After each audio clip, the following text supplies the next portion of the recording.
कैसे हैं मेरे सीए भाई लोग। आशा करता हूँ आप सभी लोग काफ़ी अच्छे होंगे। चलिए हम अपनी एस 5 की जर्नी को आगे बढ़ाते हैं। पिछले क्लास में हमने कुछ बेसिक चीज़ों को समझा था, कुछ जनरल कॉन्सेप्ट को समझा था एस 5 के बारे में कि अल्टीमेटली एस 5 की ज़रूरत क्यों पड़ी और एस 5 के ना होने की वजह से इंडस्ट्री को क्या डिफिकल्टी फेस हो रही थी, क्या प्रॉब्लम फेस हो रही थी। अगर कोई प्रॉफिट एंड लॉस स्टेटमेंट बना रहा था तो उसके रीडर को एग्जैक्टली चीजों को समझने में कहाँ दिक्कतें आ रही थी। जैसे मैंने आपको एक एग्जाम्पल से भी बताया था, सुखीराम और प्यारेलाल की बैलेंस शीट की पीएनएल स्टेटमेंट के थ्रू मैंने आपको समझाने का कोशिश किया था कि दोनों दोनों एंटिटी सेम रेवेन्यू जनरेट कर रही है, दोनों एंटिटी सेम प्रॉफिट जनरेट कर रही है, फिर भी एक एंटिटी में क्या था, कुछ एबनॉर्मल चीजें आ गई, like loss from earthquake. Loss from earthquake ये था हमारा लॉस फ्रॉम अर्थक्वेक। ठीक है, इसकी वजह से इसकी वजह से यहाँ क्या था, लॉस दिख रहा था, जबकि दूसरी जगह क्या था, सुखीराम में क्या था, प्रॉफिट दिख रहा था। अगर हम इसको अलग कर दें तो दोनों का प्रॉफिट सेम था, क्योंकि रेवेन्यू भी सेम था, खर्चे भी सेम थे। इट मीन्स क्या हो रहा था, एक एबनॉर्मल चीज की वजह से जो फाइनेंशियल स्टेटमेंट का रीडर है वो समझ नहीं पा रहा कि ultimately enterprise, ultimately business profit में है या लॉस में है, या हम ये कह सकते हैं कि एक्चुअल में क्या प्रॉफिटेबिलिटी है। ठीक है, सिमिलरली हमने एक एग्जांपल को और लिया था। क्या एग्जांपल था वो, कि कई बार ऐसा भी होता है कि पिछले साल में कुछ खर्चे छूट जाते हैं। ठीक है, या कुछ और भी चीजें छूट सकती है, उसको हमने इस साल के अकाउंटिंग में ले लिया, इस साल के बुक्स में ले लिया। अब इस साल की प्रॉफिट और इस साल की प्रॉफिट में जो पिछले साल का जो आइटम है, सपोज करो कोई खर्चा छूट गया, हमने एग्जांपल लिया था, आप देखो यहाँ पे हमने कि मैन पावर के कुछ खर्चे छूट गए थे। ठीक है, तो उसको हमने इस साल के बुक्स में दिखाया था, इस साल की प्रॉफिट से एडजस्ट किया था। इट मीन्स क्या है, इस साल का प्रॉफिट जो पिछले साल का मैन पावर का खर्चा है उससे कम हो गया। तो क्या ये गलत नहीं था?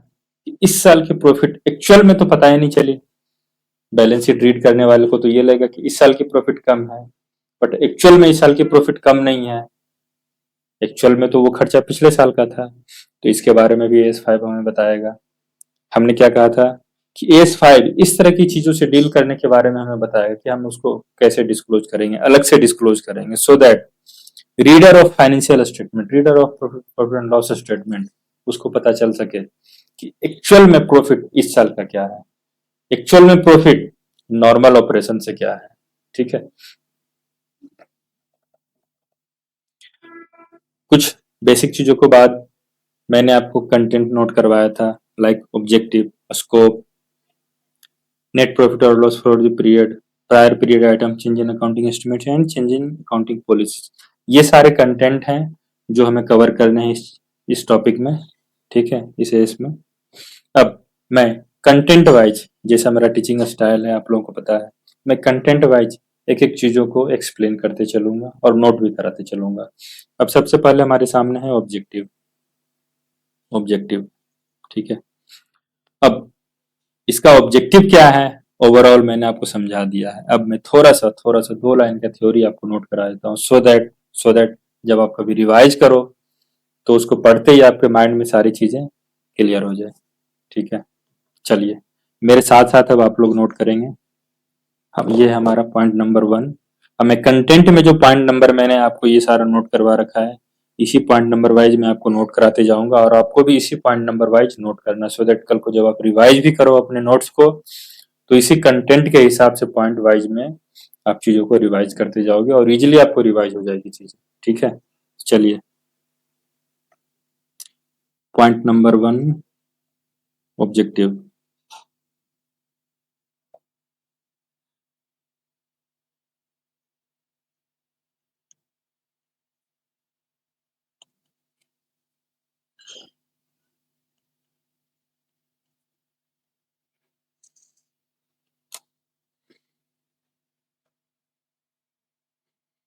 मेरे साथ साथ लिखेंगे आप लोग,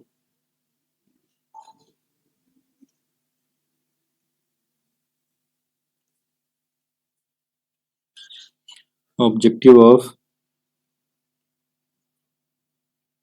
is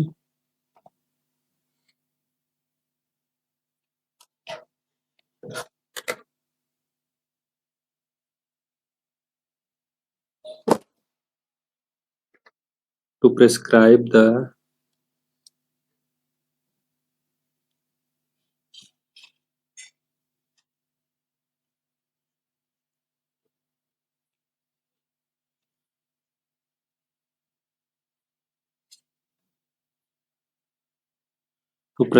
the classification and disclosure of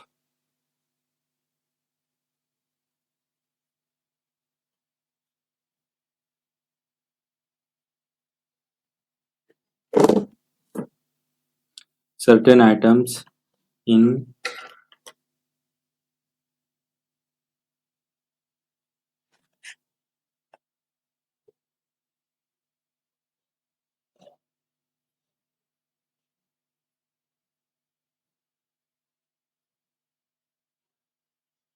profit and loss statement,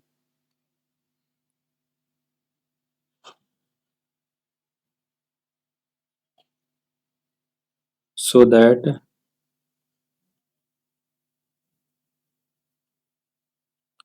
uniformity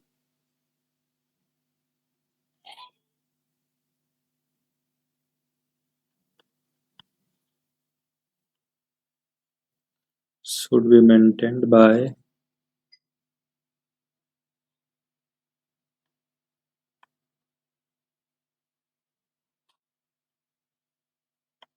all the enterprises। इसका मतलब क्या हुआ कि AS5 क्या कहता है कि कुछ कुछ आइटम्स को, सर्टेन आइटम्स को कि क्लासिफिकेशन एंड डिस्क्लोजर के बारे में ये हमें बताएगा कि उसको पीएनएल स्टेटमेंट में कैसे डिस्क्लोज करना है, उसको पीएनएल स्टेटमेंट में कैसे क्लासिफाई करना है, और इसी प्रिंसिपल को हर एक एंटिटी को फॉलो करना है। ओके, सो दैट किसी भी ऑर्गेनाइजेशन के पीएनएल स्टेटमेंट को जब हम रीड करेंगे तो हमें क्लैरिटी रहेगी। इसके बाद एक और चीज है,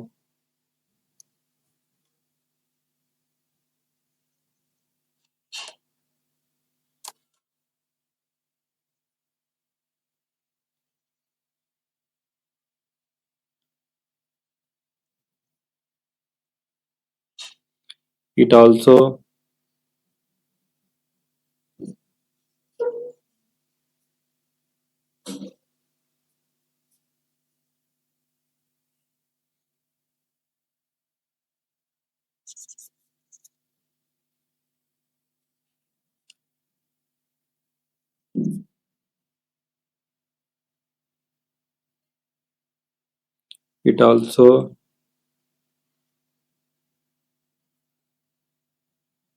prescribe the principle for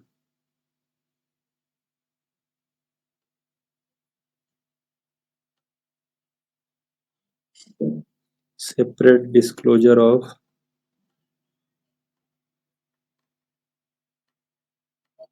certain items,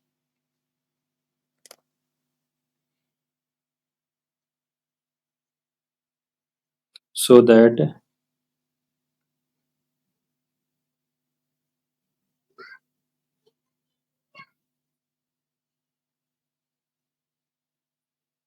profitability of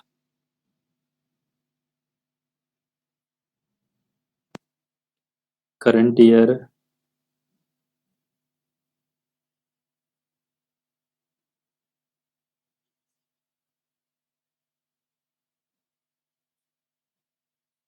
can be understood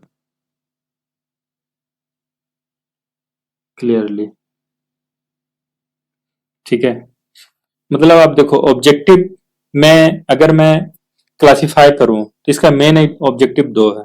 ठीक है, सबसे पहला ऑब्जेक्टिव क्या है कि सारे एंटिटी में एक यूनिफॉर्मिटी मेंटेन हो पीएनएल स्टेटमेंट के रिस्पेक्ट में, कि हम अगर किसी भी एंटिटी के किसी भी किसी भी कंपनी के पीएनएल स्टेटमेंट को जब रीड करें तो हमारे माइंड में सेम चीजें हो, लाइक एक्स्ट्राऑर्डिनरी आइटम वो अलग से डिस्क्लोज हो,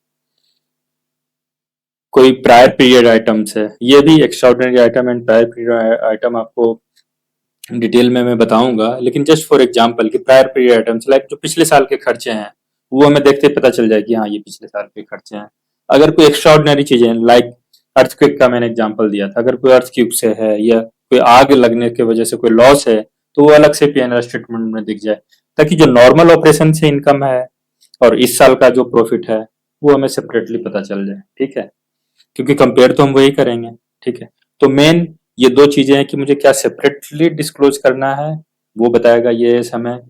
दूसरी चीजें कि सारे एंटिटी में, सारे इंटरप्राइज में एक यूनिफॉर्मिटी मेंटेन हो, सारे लोग एक सेम प्रिंसिपल को फॉलो करें। ठीक है, ये था हमारा पॉइंट नंबर 1 ऑब्जेक्टिव। अब पॉइंट नंबर 2 है हमारा scope,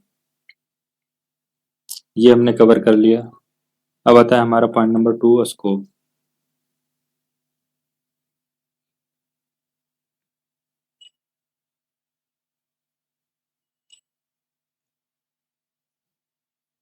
point 2 scope. Scope means S 5 deal किस किस चीजों में करेगा। First A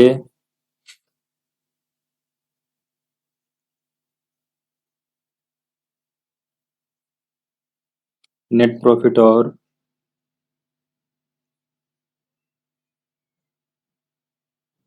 for the period.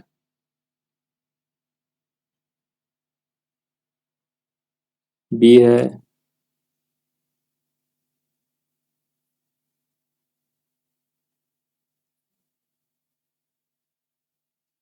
Prior period items. सी है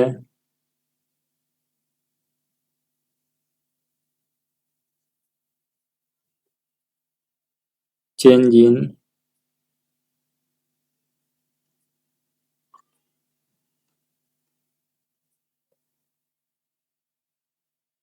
अकाउंटिंग एस्टिमेट्स।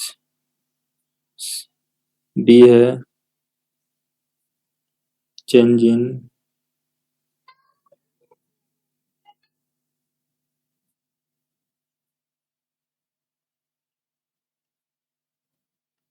Accounting policies. ठीक है, ये चार आइटम हैं जो एस 5 के स्कोप में है।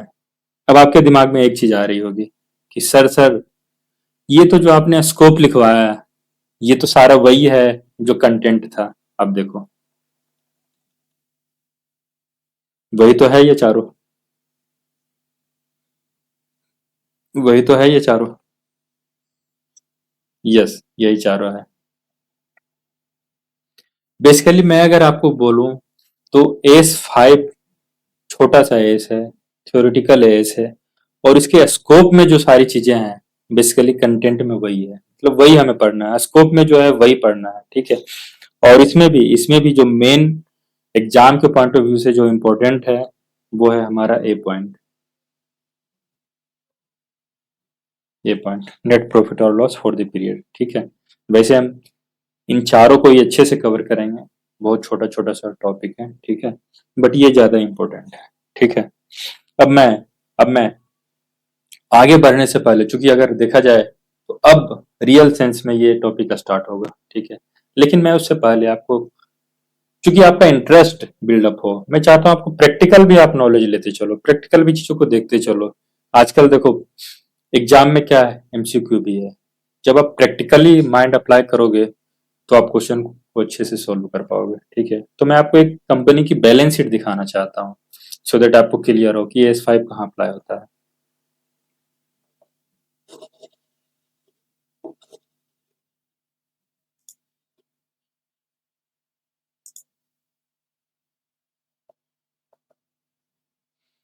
आप ये देखो, ये किसी कंपनी की बैलेंस शीट को मैंने निकाला है।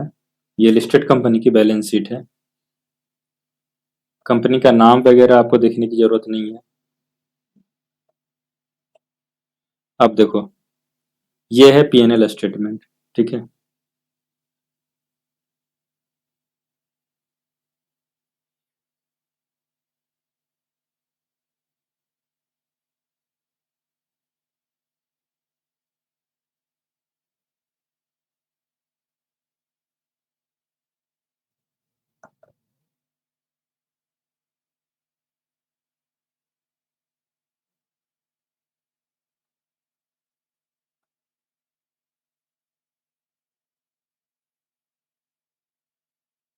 आप इसमें देखो,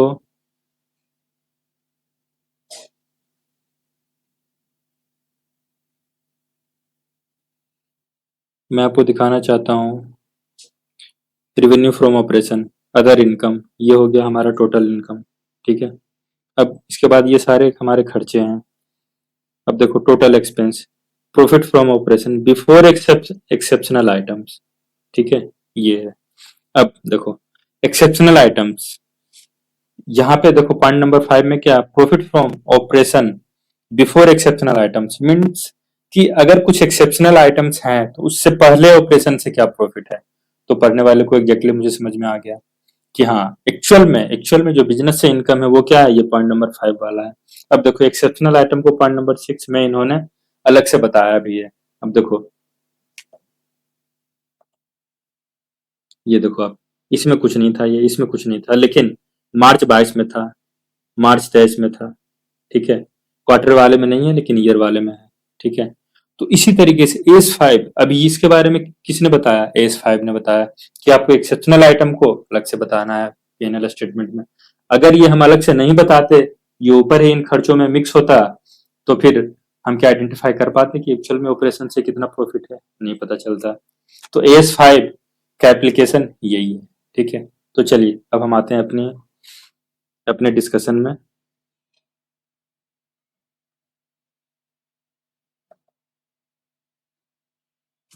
अब हम एक एक करके अपने टॉपिक को स्टार्ट करते हैं। अब आगे है हमारा point number 3,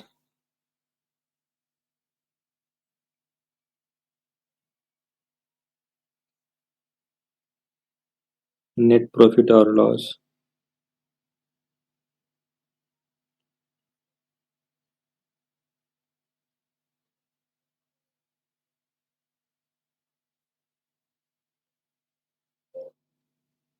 for the period, ठीक है। अब इसको हम अच्छे से कवर करते हैं।